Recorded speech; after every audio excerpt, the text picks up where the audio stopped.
All right, everybody. This is the extra surprise that you guys get today.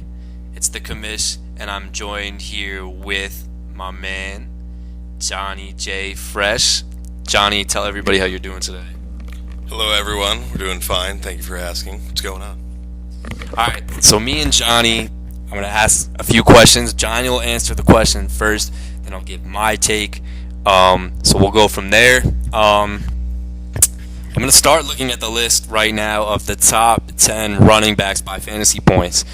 You're going to tell me a guy who you expect to continue into the top 10, but a guy you think can fall off in the top 10.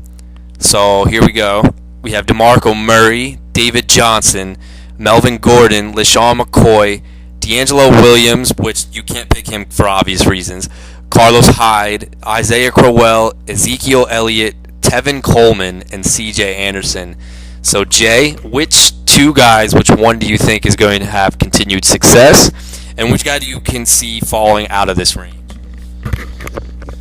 First one, I'm going to go a little bit biased and say Ezekiel Elliott. I'm a big fan of Ezekiel Elliott. I thought that this year I was going to have a chance to get him in the second round, and then David kind of shocked everybody by taking him fourth overall. I expect the kid to get better. I mean, he's a rookie, and he's being handed a workload, and he's getting handed a workload or behind Dallas' line, which is perennially top 5. I don't see a reason for him to slow down. I think that he's going to start seeing more end zone opportunities. They'll probably start factoring out Alfred Morris a little bit. Nothing against Alfred Morris. I don't see him being like too much of a short yardage factor anymore once Zeke is in the full run of things. Maybe a breather, and Lance Dunbar will still be in for breathers, but I really like him. As far as a guy who I guess is falling out, I have two that I think are going to fall out. The one is obvious. Hate to say it, Nick Fosia. I knew where this was going from the start. It's a Melvin Gordon. I mean, I'm not. And the thing is, like, I'm not trying to say that because you're here. I'm just trying to say that as I don't see this being a guy who scores 2 touchdowns a game every game for the rest of the year. I don't see it happening. I mean, it's absolutely ridiculous. I mean, he puts up like 30 yards, but he gets 2 touchdowns, and it like saves his entire fantasy day. So, I think that there's going to be some regression that comes as far as touchdowns are concerned, and he's going to be a guy by the season's end. RB2, don't get me wrong, he's being RB2, but I don't see him being top 10. The other one who I think is going to fall out is Isaiah Crowell. The reason why is because they still have Duke Johnson. I don't expect Duke Johnson to be this bad and this underused for the rest of the year. I just flat out don't see it happening. I understand the argument of, you have Hugh there, he's filling the Jeremy Hill kind of vibe, whatever. He's riding him right now. I get it. He had a good week last week, but before he had this week, he had an 85-yard run and a 45-yard run, both for touchdowns that really were where most of his points came from. And he's a guy, again, I mean, I like him as an RB2 for the rest of the year, but he's not finishing as the 7th back in fantasy. I don't see that happening. But as far as the other guys, I mean, David Johnson is going to stay up there. DeMarco Murray, I mean, I was talking hella shit about DeMarco Murray the entire year holding up, and he's been doing work too, so I can't even hate on that. I still love Derrick Henry. I still think that he's going to get his eventually, but, as it's looking right now, it is the DeMarco show. So, that's where we stand right now. Okay, so that was Johnny J. Fresh's take. Here's my thought on this. When I look at the guys here, now I'll try to make an argument for different guys. I don't want to repeat the same thing. The one guy that I do think that can continue his success, and I think this has to do with the type of offense and how they're committed to the run, like 124/7. And as long as he stays healthy, I actually do believe that Carlos Hyde will finish inside the top 10. This is a guy who's actually been able to get it done against numerous amounts of defenses, some good, some bad. So I don't think the matchup really dictates to his success at this point.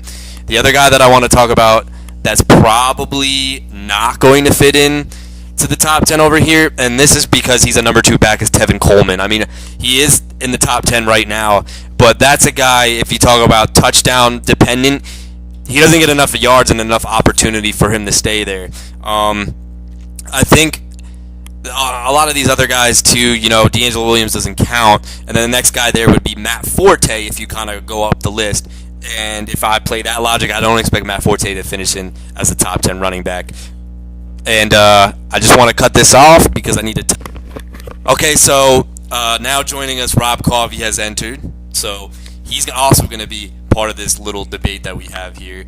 So really quick before I get into the next string of big questions, guys, who's your biggest fantasy surprise? Jay, let's start with you. I know where you're going with this. Biggest surprise. There's a couple. It really has been the twilight zone of fantasy football that I've seen over the past couple weeks. I have not called a lot of these things happening. I haven't called a lot of these things happening, but I guess one of the bad, Odell Beckham Jr. He's been a surprise that he has been this bad, that he's been, on a whole nother level. He's basically looking like a Brandon Marshall head case right now. I really don't know what to say. I expect him to go back to doing Odell Beckham Jr. things, but at the same time, a quarter of the season is in the books.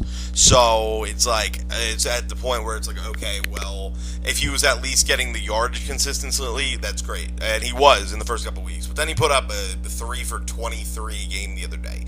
And I was just like, wow, really? 3 for 23? They're against the Vikings. I get it. They have a good defense. And he was against Rhodes the entire time, too. So that was definitely a surprise. A good surprise, let's see.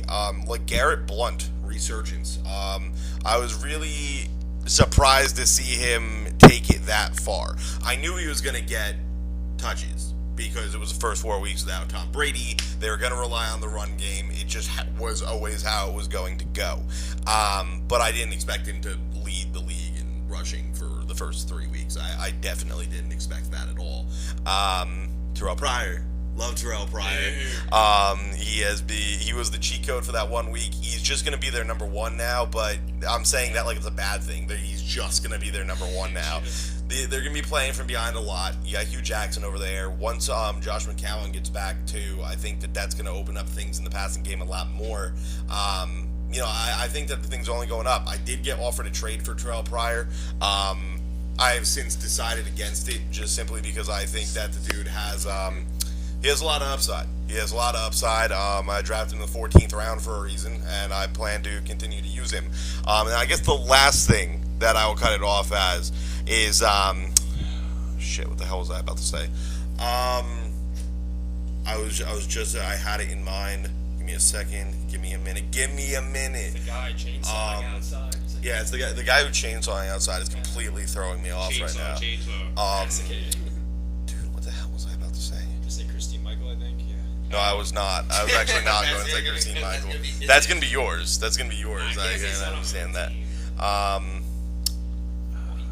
He threw in like a billion guys. I did. You can throw in like 5 realistic and just slide in the Christine Michael in there. Oh, there were a lot.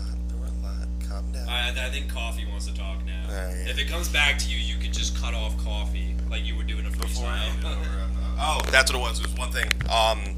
Derek Carr looking like the quarterback of the future. That's the only thing I wanted to say. Derek Carr looking like quarterback of the future.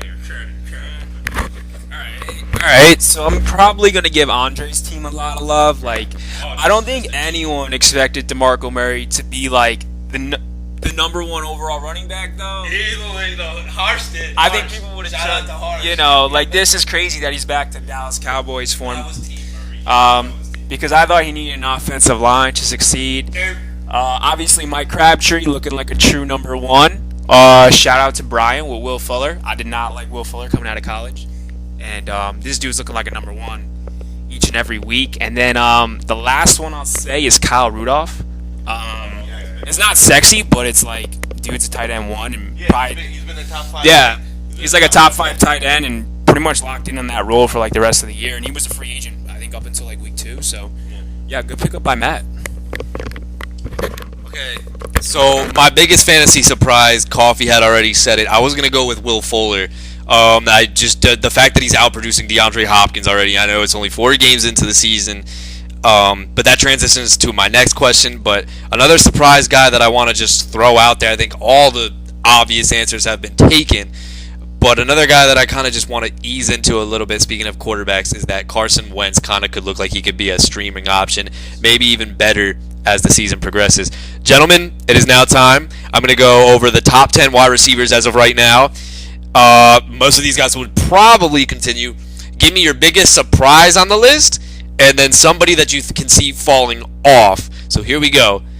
Julio, and then and Coffee Fact is in here. So someone that's not inside the top 10 that you believe can climb it back into it. So here's the top 10 as of right now.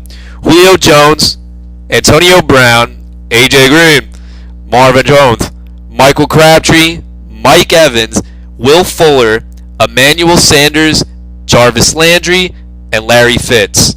Jay, kick it off. I am on the opposite side. I am on the opposite side of the argument with Rob Coffey on this one. I don't think that Michael Crabtree is going to sustain this for the entire year. I think that he had a 3-touchdown game the other day. That's what's inflating his points right now. He had 3 touchdowns. There are wide receivers that go out there and have these games. I mean, even Julio Jones, like, he is a perennial top 3 pick. But, I mean, what really had he done before this 300-yard game?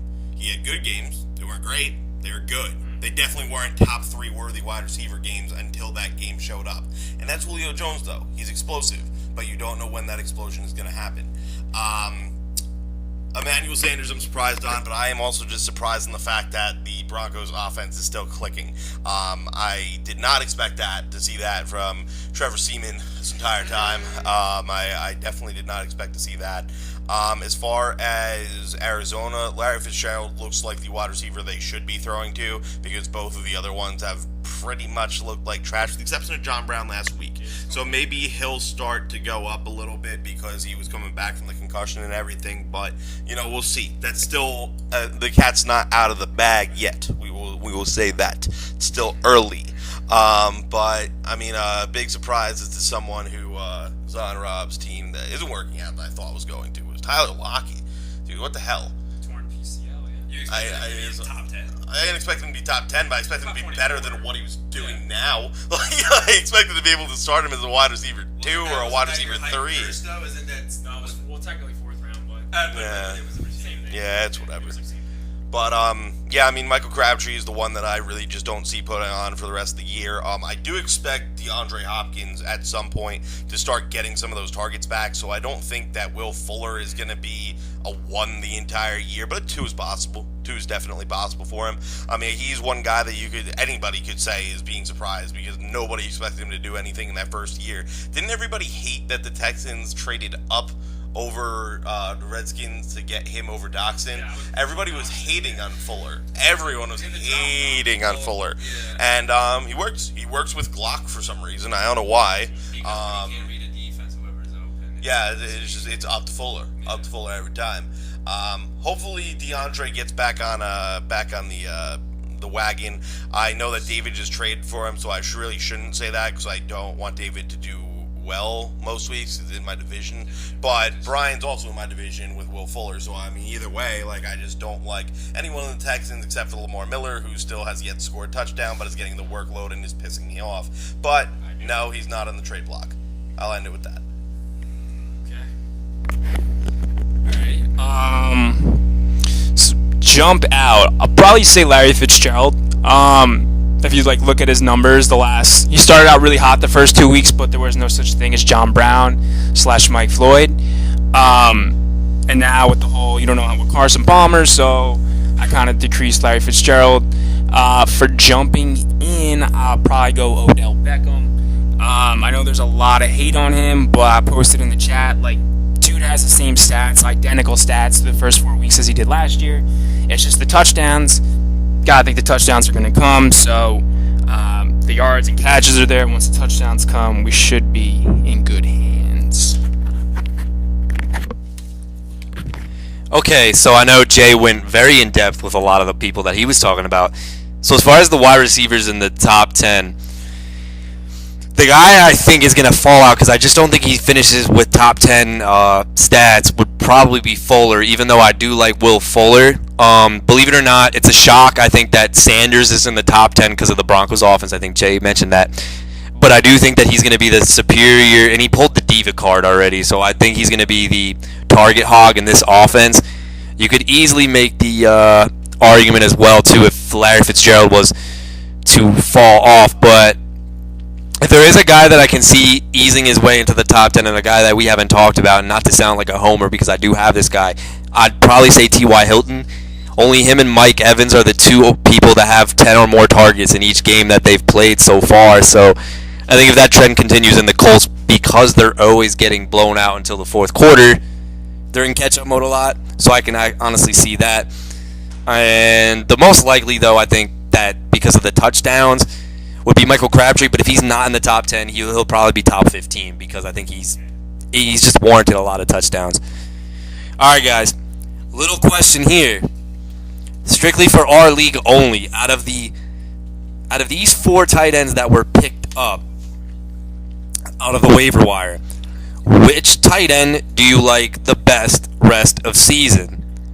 Zach Miller, Kyle Rudolph, Hunter Henry, or Cameron Brate? Jay, take it. I think this is a fairly obvious answer, but I'm going to go with Kyle Rudolph, just simply because he's been Sam Bradford's go-to guy since, like, I'd say week 2. Week 1, they were still kind of didn't they have Shaun Hill starting in week 1? Yeah, so, I mean, they brought him out. He was, he was doing his thing. He's scored a touchdown in the past 2 games or 3 games? Yeah, one last Monday night. Yeah. 2, yeah. That's what I'm saying. So, I mean, like, he is the target in the red zone. You don't have Adrian Peterson anymore. You do have a Matt Asiata, but I really don't like Matt Asiata. I think that he's going to be their primary red zone target. Could be very similar to a, dare I say it, Eifert season last year, double-digit touchdowns, even though he gets like 600, 700 yards.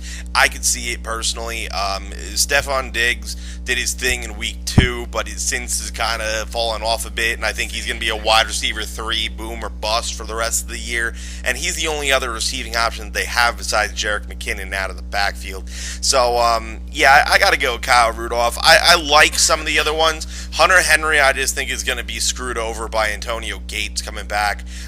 Cameron Brate, he does have the opportunity. I just think that that's going to be the Mike Evans show for most of this year. And then what was the other one that you said? Zach Miller. Zach Miller, I just have absolutely no trust in the Chicago Bears whatsoever. So it's like, I think they might actually be the worst team this year. I'm still holding out hope for Miami being the worst team because they really should have lost that game against Cleveland. But, you know, I go with Rudolph. Rudolph's the guy.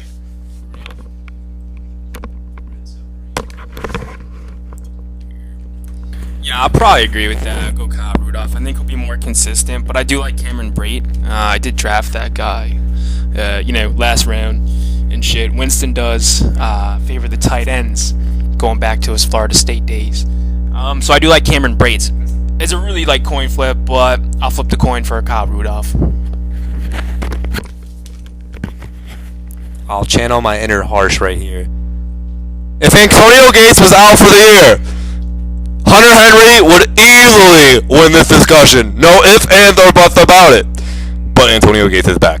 So, with that being said, I actually think it's tough. More on the same page with him. I do think Rudolph will consistently find those touchdowns. But I actually do think Cameron Brate has established himself as a security blanket and the clear number 2 target, I think, in Tampa Bay moving forward.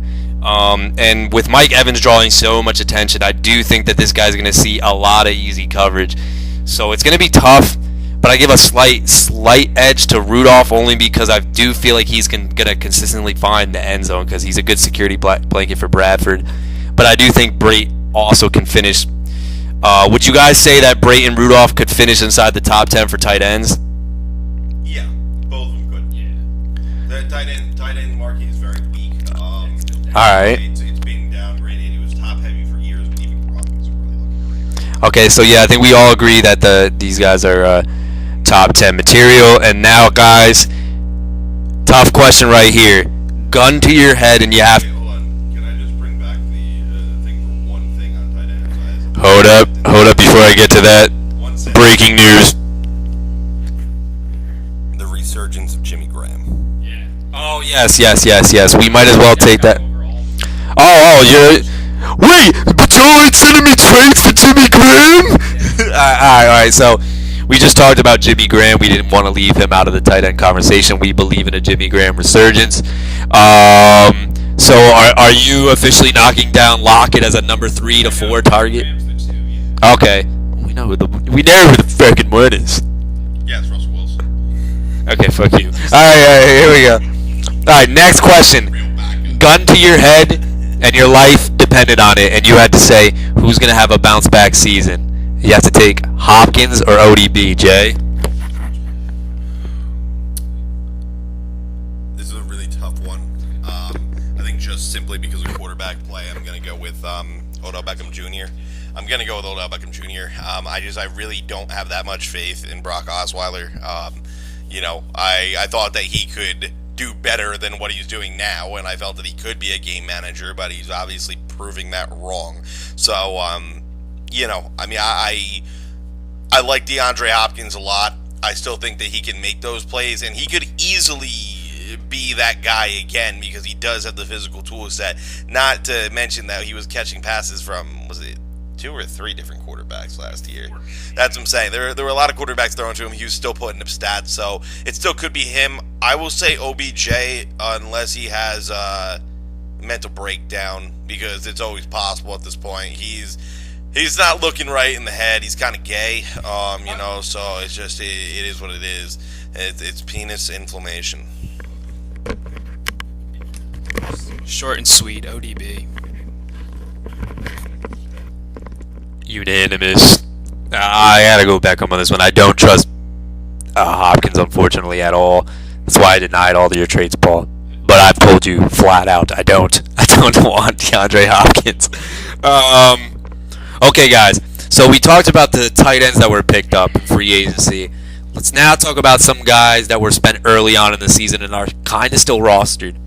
Which guy do you like going forward out of Tyrell Williams, Quincy Enunwa, Dontrell Inman, Eddie Royal, or last but not least, it just slipped my head and I can't think of who it. I forgot who the last guy was, but Jay, out of those guys, Jeremy Curley, that's who it is. I know what this is going with already, but I don't mind it. There's a lot of good wide receivers here. Oh, you actually like all of these guys? There's a lot of good wide receivers here. But their situations are different. The one that I don't like out of all of them is Tyrell Williams. I'll say that right now. He was because I don't see him being that good. Like, he's like a physical specimen, dude. He's got the size of Martavis Bryant, but for some reason just hasn't really done much. Like, I don't know. I'm not. Played like 400 games. You're right. I'm not huge on the dude. I think that there's other options there, which I will go into in a little bit. Quincy Enunwa, I like him now because he's the number 2 for them. Obviously, I have Decker on my team. I like Enunwa, though, for that number 2 fill-in role for as long as Decker is out, but I think that his value is highly contingent on when Decker comes back. Because originally they were talking about him being out on the IR. Now they're talking about him possibly playing this week. Yeah. So, I don't know what the hell's going on with him. He's a tough SRB. Yeah, he's a good dude. He's a good dude. There's a reason why I wanted him in that trade, even though he was hurt. I hope that he comes back. But we're not even talking about him right now. Third one we'll touch is Eddie Royal. Eddie Royal is going to have a lot of opportunities now that Kevin White is out for at least the next 8 games, probably out for the rest of the season. And Brian Hoyer likes him a lot. Will that change when Jay Cutler gets back? Will Jay Cutler get back, or will Brian Hoyer just roll with the job? I don't really know, to be 100% honest with you. But as it looks right now, he looks like a solid, viable wide receiver 3 with the potential to be a 2 option. Then we're going to my boy, Dontrell Inman. He is the reason why I really don't like Tyrell Williams, because I think that Inman is going to be one of the go-to receivers for him, meaning Rivers, including Travis Benjamin as well. He still has the tight ends over there. He doesn't have a receiving back anymore because of RIP Danny Woodhead. But, as far as, the two tight ends and the two wide receivers I mentioned, that's why I really don't like Tyrell. They still have a high-flying offense, but I just don't see the opportunities really being there if they weren't there already. I think that for the whole season, Eddie Royal is looking like the dude who's going to step up and be a solid flex option for people. I'm not counting out Inman yet, though. All right, give it a curve. Who's the fifth person? Jeremy All right, yeah, eliminate Jeremy Curley. Eliminate Jeremy Curley. The two San Diego, they're just going to cancel each other out. So then it goes down to a Nunwa and who's the other one? Eddie Royal. Oh, Eddie Royal, which is the one I want to say. Yeah, Eddie Royal. Simply because he's now the number 2. Decker, when he comes back, will probably regain that role. So just by sheer volume, I think the most volume on opportunity is going to go to Eddie Royal. And he seems to be taking advantage of it. So it's just not a 2-week fluke anymore. It seems kind of season longish. Surprise! Get Chester Rogers. It's good. No, I'm just kidding. It's not going to be Chester Rogers. So out of these guys, it sounds like a broken record and repeating what everybody says, but I do think it comes down to Enunwa and Royal. And as of right now, I think Royal with Hoyer actually is a decent combo. But I like Royal as long as Alshon Jeffrey is used as a decoy. I don't think Royal would do this, by himself. But with that being said, I actually think Enunwa is actually a solid flex rest of the season, though, even when Decker comes back. Enunwa actually has a lot of targets on the season. So I'm going to have to roll with that. Yeah. That's what I have.